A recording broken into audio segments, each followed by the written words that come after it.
Hello and welcome to Pediatric Voices, a conversation with the people who make up the healthcare team at Duke Children's Hospital. I'm Dr. Angelo Milazzo. Today I bring you a very special conversation. Today I'll be talking with one of our patients, Miss Adeline Dinnan. Adeline is a fascinating story to tell us. It's a story about a rare and serious diagnosis, how it was discovered, how it can be treated, and how this has impacted not only her life, but the lives of her family members and the lives of the people who've been taking care of her here at Duke Children's. Her father, Dr. Aaron Dinnan, is joining us today for the conversation. Aaron's medical journey is woven closely to his daughter's, and we'll explore that in the discussion today. We're also joined by Dr. Salim Idris, who is a friend and colleague of mine. Dr. Idris is a pediatric electrophysiologist, and I'm going to let him explain what that is in a moment. And he works here in the Pediatric and Congenital Heart Center at Duke Children's Hospital and Duke Health. He and I have been colleagues for many years, practice partners for many years, and he has taken care of many patients with diseases that impact the electrical properties and the electrical function of the heart. And again, I'm going to let him explain that because he'll do a much better job than I will. Welcome, Adeline. Welcome, Aaron. Welcome, Salim. It's a pleasure to have all of you here on the Pediatric Voices podcast. Aaron, I want to start with you, and then we'll bring others into the conversation as things move forward. If you could take us back to the beginning of your family's story, which I know begins quite early in your daughter's life. So we were scheduled to have a baby sometime in November of 2015. And on Halloween evening, my wife went into labor. My goal was to have a Halloween baby, but it was not to be. I came the day after Halloween. So during the pregnancy, there was one nurse thought she heard something weird in a prenatal visit. And we went to a specialist, and the specialist checked everything out. Everything seemed perfectly fine, nothing to concern with. And then I said Adeline was born November 1st, and she came out, and she was a beautiful 8 pound something out, looking healthy, great looking baby girl. And it was first child, being a dad for the first time, all the good kind of dad things. But I guess there was an issue. She wasn't keeping her temperature up. And they weren't sure why, but it was a fairly normal thing. But eventually, I think like in the middle of the night, like a 3 o'clock, 4 o'clock feeding, a nurse thought she heard something strange. And so they came in, they brought in a specialist to check on her. We were at a local hospital. We were at Wake Med in Cary, North Carolina, and they heard an arrhythmia. And they kind of told us it wasn't anything unusual, particularly for a newborn to have arrhythmia. Sometimes it happens. They weren't overly concerned. They wanted to just send her to a bigger hospital where they could watch her a little closer. And so we said, that's fine. We asked if she could go to Duke because I happen to work at Duke and I'm a Duke alum. Our doctor attending was from UNC and they were going to send her over there. And with the Duke UNC rivalry, I was like, no, let's go to Duke because that's where the good people go. Obviously, realizing UNC is a fantastic hospital too, but it was more convenient to go to Duke. They sent her to Duke. My wife couldn't go because she had just given birth, obviously. And so I was kind of my first fatherly duty. And so, but they took Adeline in an ambulance. I imagine like how else would they get her there? And I didn't think much about it, but just went over obviously to be with her, but they assured us they didn't think anything major was wrong. And then I got over to Duke Hospital and they brought me back into the pediatric ICU. And I remember walking through the pediatric ICU and seeing all these big machines, all these little tiny preemie babies and thinking, oh, this is weird. And then there was Adeline, beautiful full-term baby girl sitting in her, just a simple bassinet. And I was like, oh, I guess everything's fine. And then Dr. Idris was there. And that was when I met Dr. Idris. And Dr. Idris kind of explained to me what was going on. And that Adeline, he explained, had something he suspected. Because, of course, at that time, we didn't have a confirmation, but he kind of used the information he had available to say, I think Adeline has something called long QT syndrome. And long QT syndrome is, and of course, he can explain it much better than I can, but long QT syndrome is a sudden arrhythmic death syndrome, which means, there are things that can trigger Adeline's heart to go into an arrhythmia. And we needed to be aware because if she went into that arrhythmia and it wasn't treated, it would kill her. And so he kind of explained this to me, and he explained why there was a big, there were the AED shock panel sitting right there. And there were so many nurses kind of hanging out because apparently her heart was going in and out of this arrhythmia called torsades de pointes, which is very common for long QT. And so he explained all this to me, and I was trying to take it in. And of course, again, this is my first 12 hours of being a parent. So I had no idea what I was hearing. And then he asked, Mr. Dinnan, do you have any questions? And I had no idea what to say. And he said, well, I got one more bit of news for you. That wasn't the language he used, but there's something else I have to tell you. This is a genetic condition. And based on what we know of you in your history, we think you would have given it to her. I got to tell you, we should probably get you to a doctor too.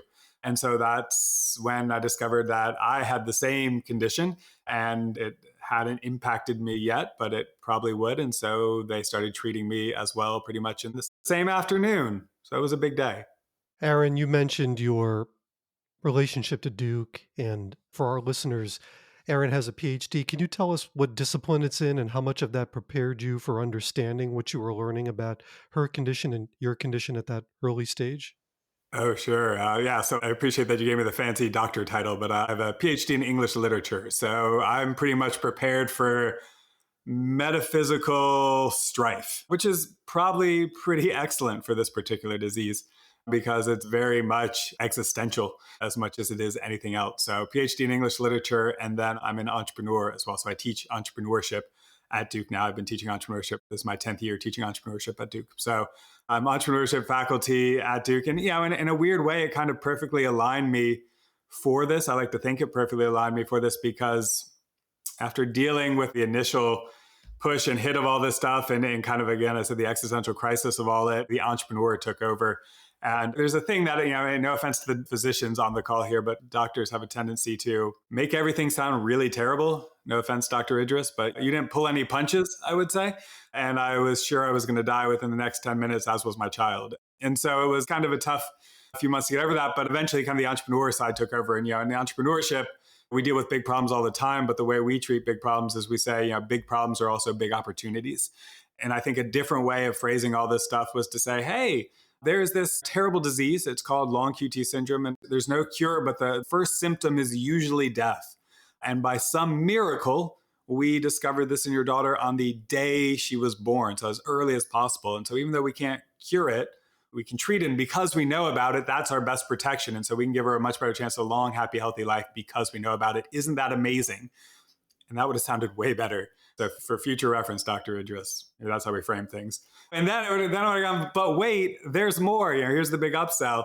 Not only does your daughter have this, it actually, a genetic condition, which means one of her parents gave it to you. We think that's you. And it means you have it. And by some miracle, it hasn't killed you yet. And thanks to your daughter, we now know you have it, which means we can protect you and put in the infrastructure in place and give you a chance at a much longer, happier, healthy life. Isn't that amazing? Your daughter is like your guardian angel. And it is. And so I consider Adeline my guardian angel. And so that entrepreneurial opportunity is, I think, probably what got us onto this podcast, which is Adeline and I have taken this challenge. And we said, well, you know what? We don't want anyone else to have to discover it this way either. And we want other people to be prepared. And we want to help. Dr. just does some incredible work putting infrastructure in place and AEDs in place and Project Adam. And so what can we do to help spread awareness and save people? Because this is a very treatable disease if we know about it. And so our mission is now, how do we get infrastructure in place for ourselves and for more people in the world to save lives?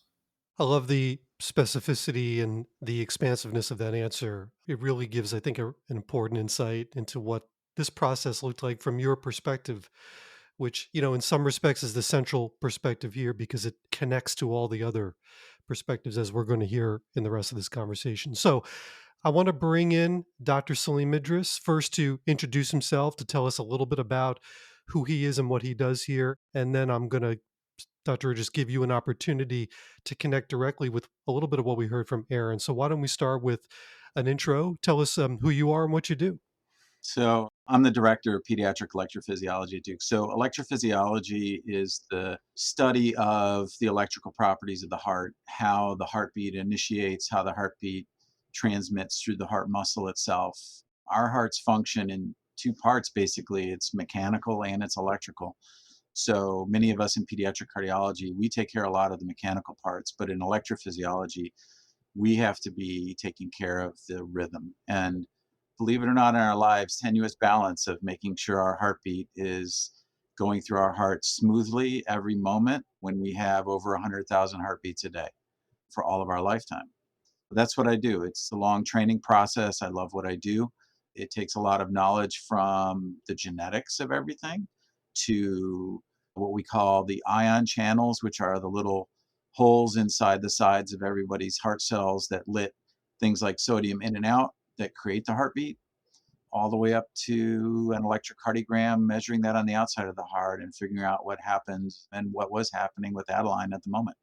So that's what I do. I've been at it a long time, and I'm just hearing and bringing back everything that happened with Adeline and her family. It's another reminder that we as physicians have a very personal and special role in families that's ongoing. And I'm not an adult cardiologist, so I would just say in pediatrics, that's even more so. The fact that I can be a part of Adeline's life from the moment she was born till now is an incredible honor and an incredible responsibility that I take very seriously. So I think about Adeline all the time. Yes, Adeline, I do.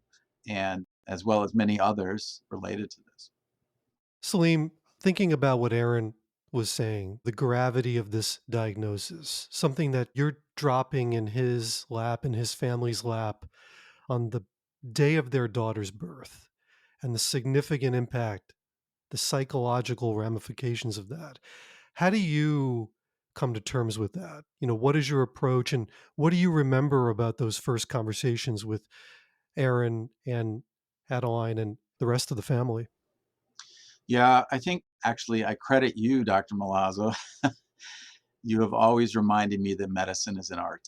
It is something that we practice and we practice and we practice. So, what I recall from what my discussions were then may be very different from how I approach it now, just with experience with different families. It's an extremely fine line. There is definitely in all of us the importance of getting the message across. That is the no pulling punches part, understanding the gravity of the situation, especially when things as a newborn having those types of very life threatening arrhythmias that were happening right then and there, that things could have gone wrong. And we're in a special urgent situation of not only preparing a family for something that could happen right then and there, but also going forward with trying to get across without just an absolute fire hose. But in the moment, when you speak to families, when something that has happened right then, or your child has had a cardiac arrest and they're there in the same situation in an intensive care unit, unconscious, and you have to get the message across. And we walk a little line, we walk a line because there is always a first reaction of somebody in front of you when you're telling them something as serious as this. I fully respect and understand that families undergo and will always have a certain degree of trauma related to that moment. And it's my responsibility to temper that moment, to temper that trauma, but not ignore it. And so, like I said, it's a difficult line. It takes time on our part. You can train so much, but there's just an experience factor you have to go through to make sure that we gently approach the message without sugarcoating anything because it is serious and it was serious. And I'm thankful where we are. That being said, on the caregiver side, I also say that us as caregivers, we also have a certain degree of memory, and I don't want to necessarily say trauma, but I certainly know exactly where Adeline was in the hospital the moment I met her. I know exactly what room. I picture it in my mind. I have a photographic memory. I know exactly in the NICU for her, and that's how it is. It's imprinting. So it's a very serious subject, but thankful that I'm sitting here looking at Adeline right now. I think that's supremely well said. There is a very difficult line that we must toe. And as you said, it is medical practice. We call it practice for a reason. We're always learning how to navigate that line. And none of us are fully expert in it. We are all still learning as we do. And it's a privilege to be able to take part in that learning. So I want to bring in our guest of honor. I want to bring in Ms. Adeline. Adeline, when I meet new patients for the first time, and I'm a pediatric cardiologist too, just so you know, I'm not an electrophysiologist like Dr. Idris, but I'm also a cardiologist. and I meet lots of new patients each day in my practice. I like to start with the basics, so please tell the audience who you are and how old you are. I'm Adeline and I'm 9 years old. And Adeline, what grade are you in school? Third, And the final question I have for you before we get to today's subject is, what's your favorite thing to do for fun? my favorite thing to do for fun is play with my friends. Very good. And do you have a lot of friends, Adeline? Mm, Not too many. Two in the neighborhood and a lot outside. Very good. Well, thank you so much for that introduction. So, Adeline, what I want to ask you first and foremost is, what has it been like to be a patient here at Duke Children's? What has it been like to be treated by Dr. Idris, but also what has your overall experience been like? I don't exactly remember that if I was a baby, but I do remember now that I see Dr. Idris every 6 months. I do a call in every 3 months and they help me a lot. And that's how I'm here right now today. So, like, when I hit there, my pacer, I can call and check in anytime I need. So, I believe what I just heard, Adeline, is that you have a pacemaker. Can you tell us a little bit about what it's like to have a pacemaker? Having a pacemaker, you can't really feel anything. It's just implanted inside you, but you know it and you know it helps you. So you feel really nice about it. And there may be people listening who are really curious about what it's like to have a pacemaker. Can you tell those people whether it hurts or not? Oh, having a pacemaker doesn't hurt at all. You can't even feel it. I do have some limitations on activities, like no swim team, no gymnastics, and not getting hit in the face. So, what I think you're saying is that you have some limitations on your activity, and you gave us some examples of that. But other than that, would you say that with the pacemaker, you can still do most of the things that you like to do? Yeah, I can do a lot of the things I love to do still, like dance and Girl Scouts. I take medication every day too. So, the medication that you take every day, does it have any side effects that you don't like, or is the medication okay? I've been on it since I've been born, so I don't know. It makes me feel cold really often. But again, like the pacemaker, even though you're on this medication and maybe there are some minor effects, would you say that it doesn't prevent you from doing most things that you want to do? Yes. And the reason I ask is there may be other children listening who either are on medication or may have to go on medication and they may be scared about that. What would you tell a friend or another child who had to take medication every day? What would you say to that person? It doesn't bother you much. It depends if they're taking like a liquid or a solid. And what is your medication? Is it a pill or is it a liquid? Pills. So I drink some water and swallow with my pills. My dad bought me some Tic Tacs, and I started learning by those. They're a great way to start pills. The mint Tic Tacs, they taste like the pills that you have to swallow. But I started with different ones, the good flavors. Tell me about going to school and being a child that has a medical issue and has a pacemaker and is on medication. How do you feel when you're at school with your friends? Do you feel different or do you feel like most of the other kids? And does your medical condition change the way you enjoy school? No, it doesn't actually. It's normal. I feel like one of my friends when I'm at school. My teachers all have to know about me, and I take my AED to school, but that's like all of the side effects, the things that happen there. Well, those were great answers, Adeline. I'm going to talk to some of the other folks and then come back to you in a few minutes, okay? And you actually gave me a really great thing to talk about, and that is you mentioned an AED. So, Dr. Ridgers, can you explain to the audience what an AED is, why Adeline has one, and probably most importantly, why she has to bring it to school with her? Yeah. So an AED is an automated external defibrillator. So defibrillator is a device that delivers an electric shock to our heart.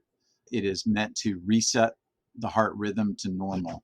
If the heart rhythm is chaotic, out of control, then that electricity will take every one of our heart cells, basically reset it to zero, kind of like your computer reset, and then the normal heartbeat takes over.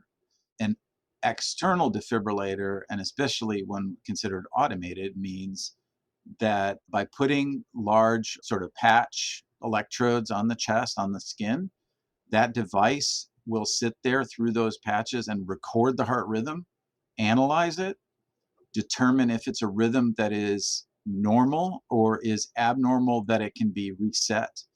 And then if it needs to be reset, then the AED will either automatically deliver the shock to do that or prompt the person standing there to push the button to deliver that shock and reset the heart.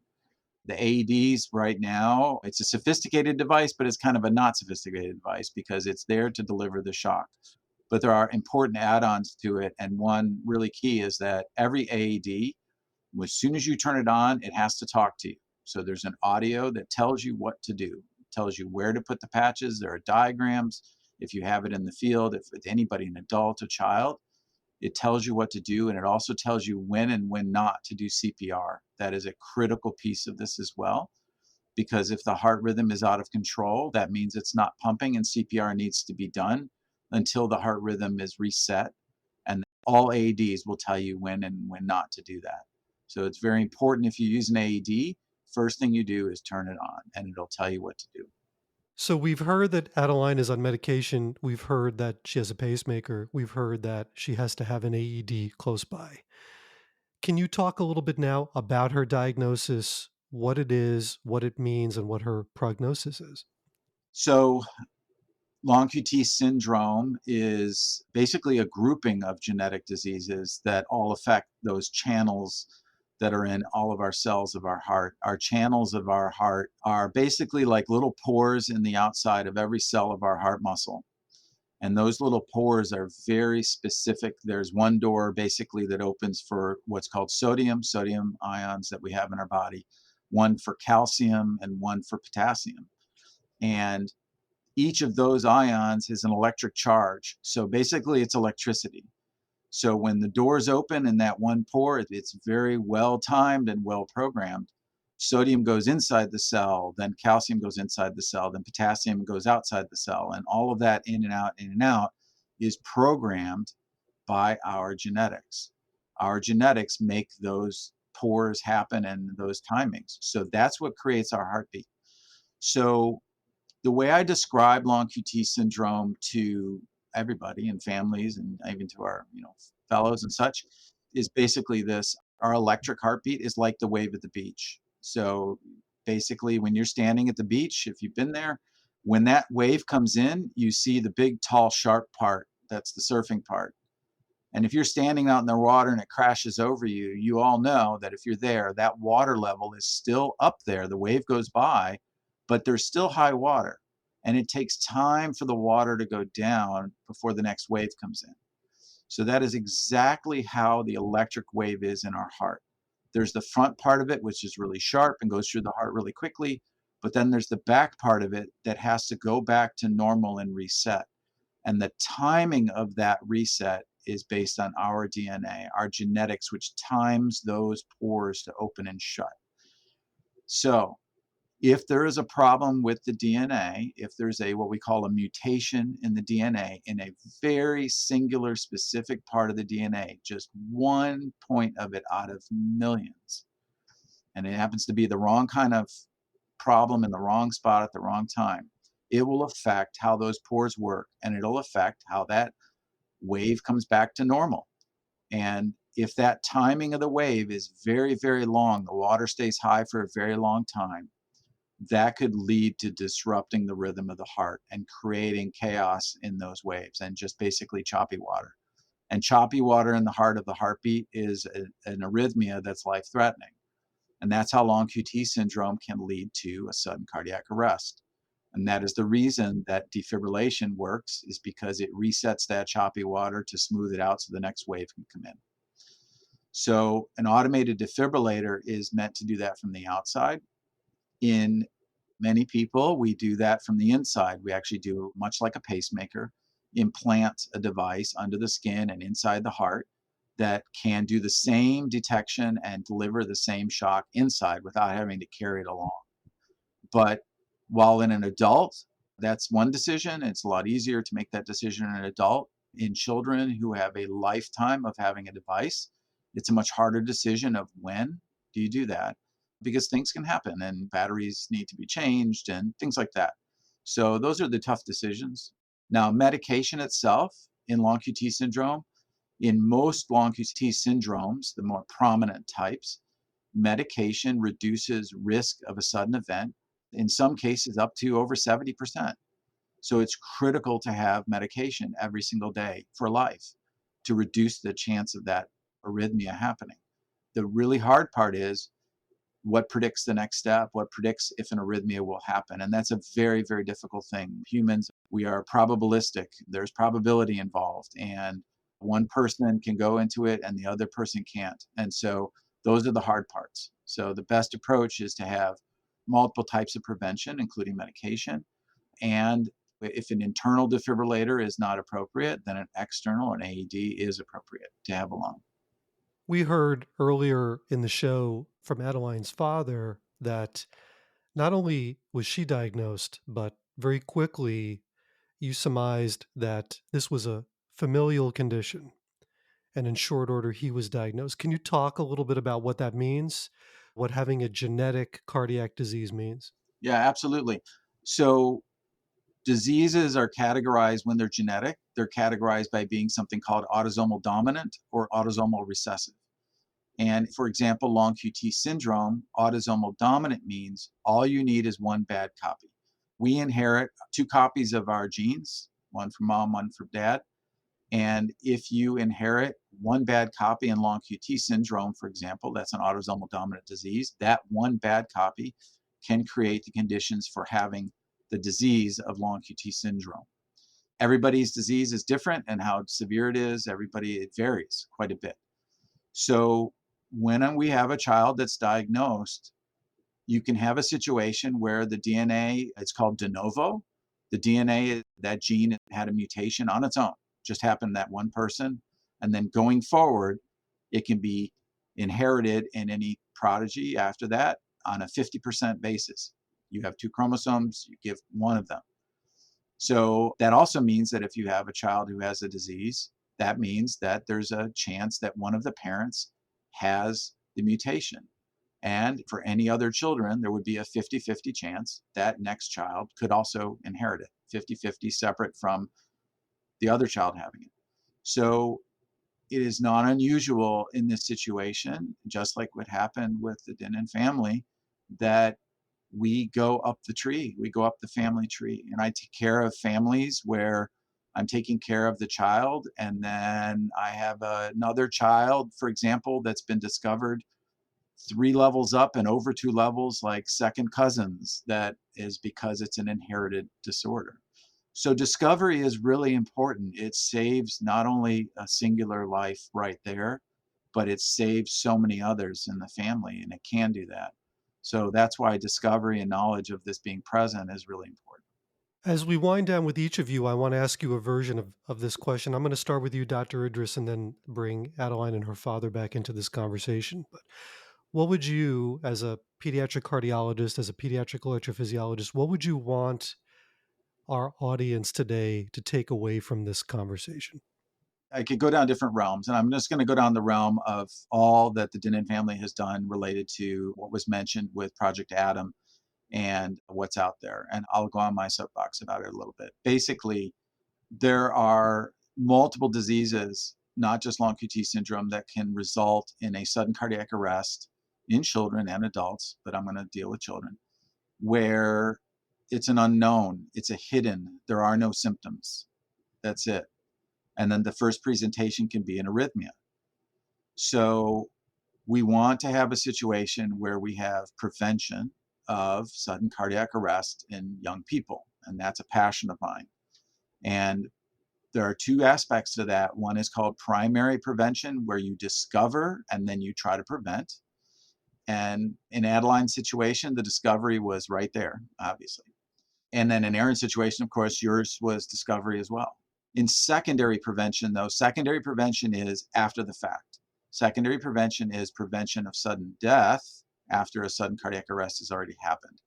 And so in the country right now, especially with the Hearts Act that just got passed in Congress and then the Senate and was signed by the president, is dealing with secondary prevention of putting AEDs in schools, but equally important to that, AEDs as a defibrillator, but also having the training of personnel in schools and in other areas where children congregate, training to recognize that a cardiac arrest has happened, to do CPR, to apply a defibrillator.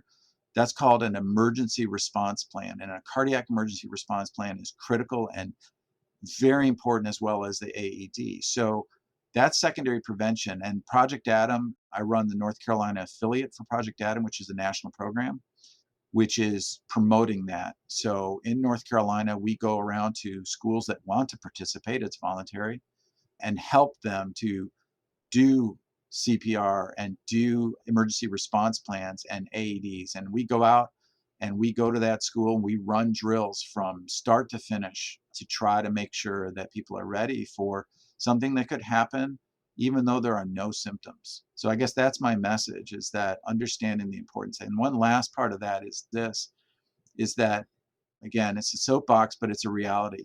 What's out there in the country right now is what you see on television. And there's a very strong message that athletes are the most vulnerable and athletes are the only ones that can have a cardiac arrest.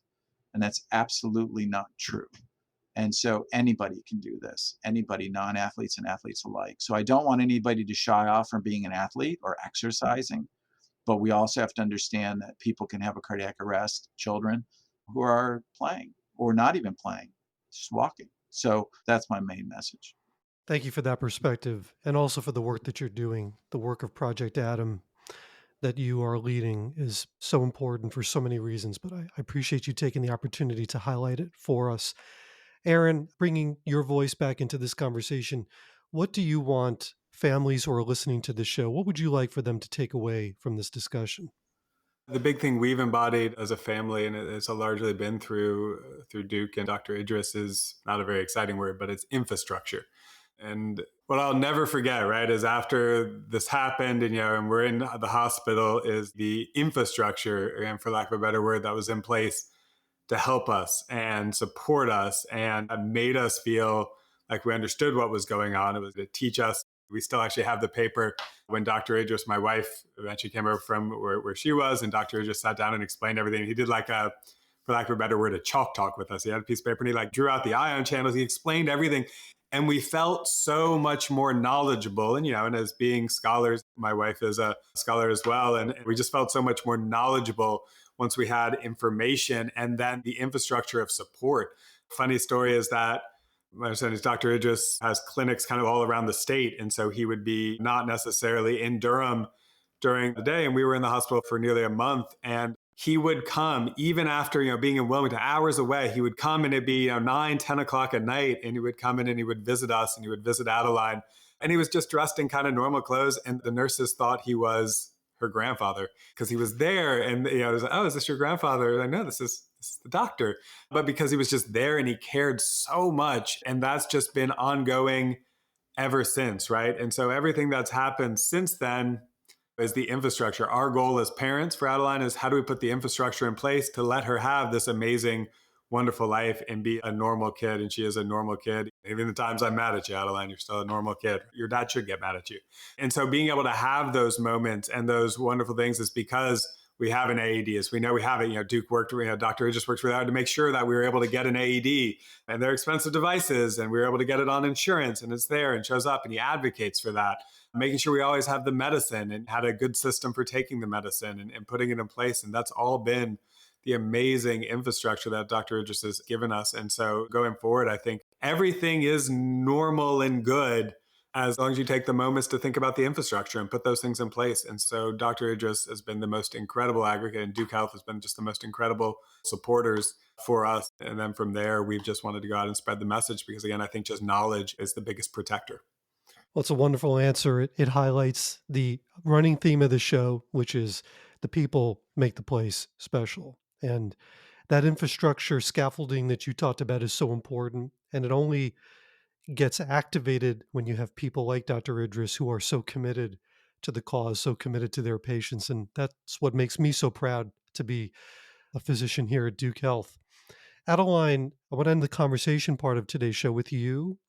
I'd like to ask you, if you were speaking directly to other children, what would you tell them about your experience that might help them if they're dealing with an illness or if they're worried about a medical problem? What would you say to other kids who may be listening today?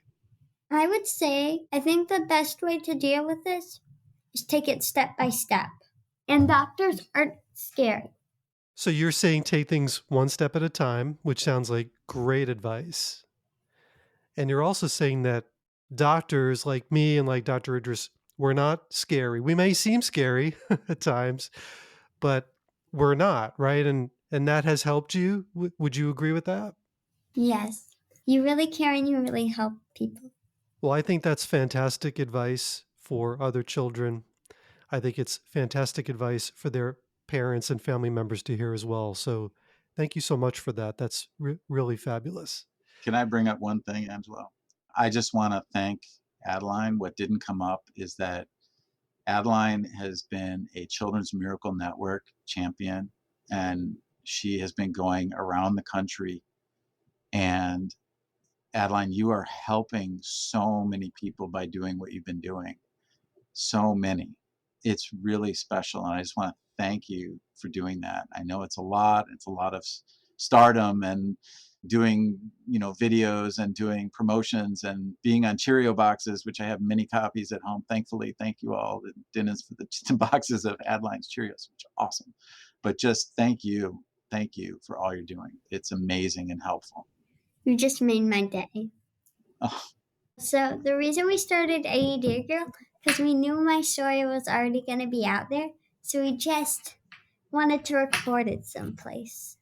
And to clarify, AED Girl is Adeline's Instagram account that her mom and I help to manage. And it's where we do a lot of the advocacy work and, the power of social media to reach millions of people. And so Adeline has had videos about AEDs and long QT syndrome go viral and reach millions of people. And it's such a unique power because, as Dr. Idris, will say over and over again, it's knowledge is letting people know. It's not trying to scare people. It's just when you prepare people. And so like the drills he's doing in schools, right? If you're prepared, then you know what to do in an emergency. And so we've had this wonderful opportunity to be able to leverage social media to tell millions of people. And we hope by doing that, we can save lives. Well, Adeline, we will try to give you a social media boost if we can through this show. And we'll put links to your social media presence. We'll put all those links in our show notes. And, I want to thank you all three of you again. This has been a fantastic opportunity to hear from you, particularly to hear from Adeline. It's so nice to get direct feedback and to see the impact that we're having on patients and their families. Thank you all for being part of the show. I hope to have you all back soon to hear more about your journey, Adeline, and to hear about how you're doing. So many, many thanks. Can I add one more thing? Thank you, guys. You are so welcome. And again, we look forward to having you back on again in the future to be our guest. It was a pleasure and a privilege. Oh, look at that shirt. For those who can't see, because we don't have video with today's podcast, Adeline is wearing a pink shirt with red hearts all over it, which is the perfect outfit for today's recording. So thank you. Pediatric Voices is brought to you by Duke Children's Hospital and the Department of Pediatrics at the Duke University Medical Center in sunny Durham, North Carolina. Thanks to Courtney Sparrow, who keeps us on track and organizes our work. Special thanks to Dr. Ann Reed, and of course to the wonderful people at Dr. Podcasting. You can find the show, and please hit the subscribe button wherever you find your favorite podcasts. You can connect with us on all of the usual social media outlets and also at our website, which is pediatrics.duke.edu/podcasts. We'd love to hear from you, so please leave us a review at your favorite podcast application. Thanks for being part of the show. We will see you next time.